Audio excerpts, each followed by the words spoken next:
So let's paint a picture for a moment. The party is traveling on a nice wilderness side, and they see a small and humble fishing village. As they begin to approach, they notice garbage is piling up in the streets. It's very unusual, and much of the village seems rather grim. And then, as they are wandering, popping out from the garbage is this gross insect-like monster. The party survives, of course, but soon after they discover that the town is being sieged by these creatures, and it's affecting their ability to produce in almost all manners of life. They get a scrap of one of these leather-bound ones, and they discover that this is the former remnants of a dragon. They begin to investigate the surrounding areas, fighting monster after monster, until eventually they come upon the cave where a dragon was killed by a evil wizard long ago. Once they get inside, they find the skull and the leader of the creatures. The leader of the creatures is bound by the heart of the thing and wields a fearsome two-handed axe.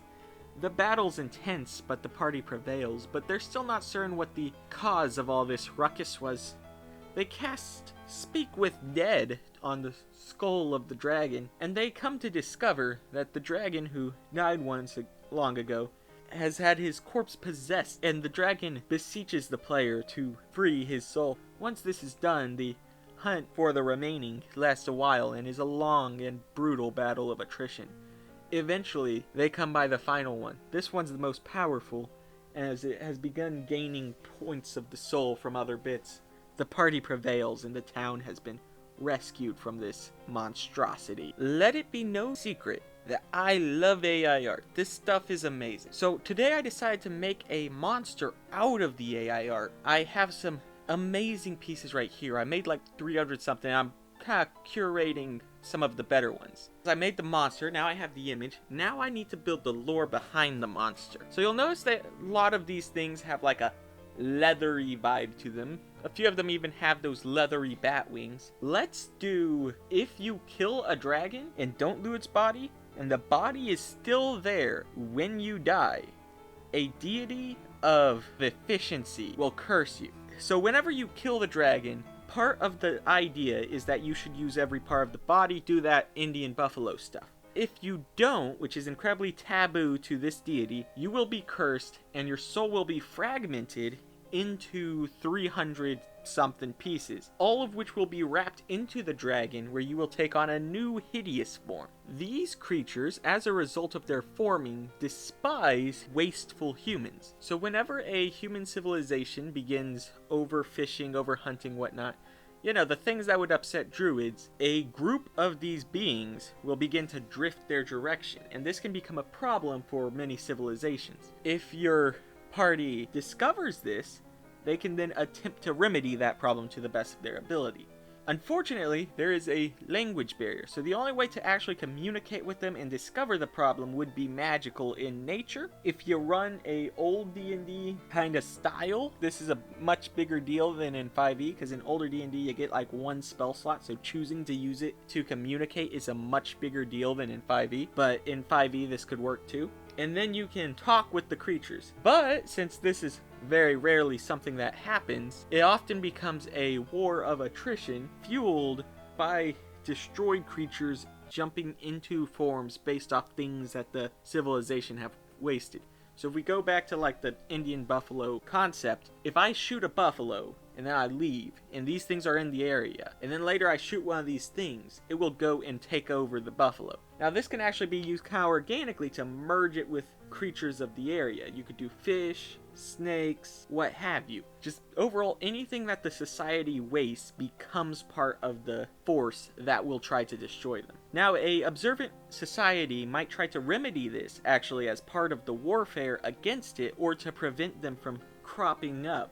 But this could still be a war that takes several years or 100 years. The soul will be fully released when there is not enough waste present for them to take a new form, while all 300 of its form are dead. Maybe 300's a tad much. You can basically scale that down or up depending on how complex you want the campaign to become. Now we can then from there divide them into different like varieties of the monster. I think we should do the leather bound, the insect bound, the wing-bound, and the waist-bound. The leather-bound are going to be the kind of foot soldiers, the most common. These are going to be made out of the leather of the dragon. This gives them an unusually high AC and likely a resistance to one or two elements of your choice. To fight these isn't incredibly difficult because they don't have a proper form, but they will appear in much larger numbers because dragons have a lot of skin to go around. The insect bound is going to be born out of a bit of an interesting concept. See, whenever something goes rotting long enough, maggots are layered in it, and when those hatch, they become insects. So the insect bound monsters are made out of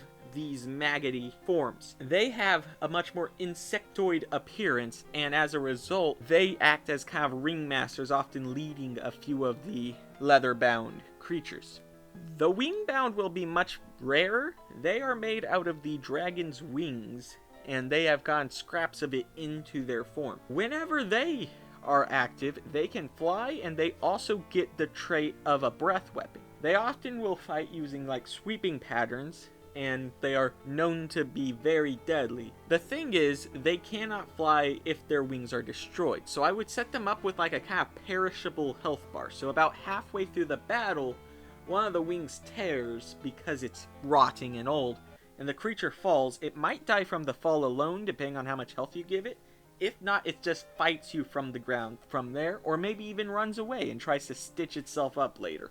The waistbound is going to be my kind of catch-all for everything else. The waistbound creatures are going to probably be made out of either organs or out of new things. So, for example, if a village is known for taking fish and then much of it rots at the market, you might start seeing waist-bound fish-like creatures. But additionally, they might form from the organs of the dragon. So you might have an eye waist-bound creature, and this one might even act as like a leader of the group for the most part, and can act as boss fights in the game.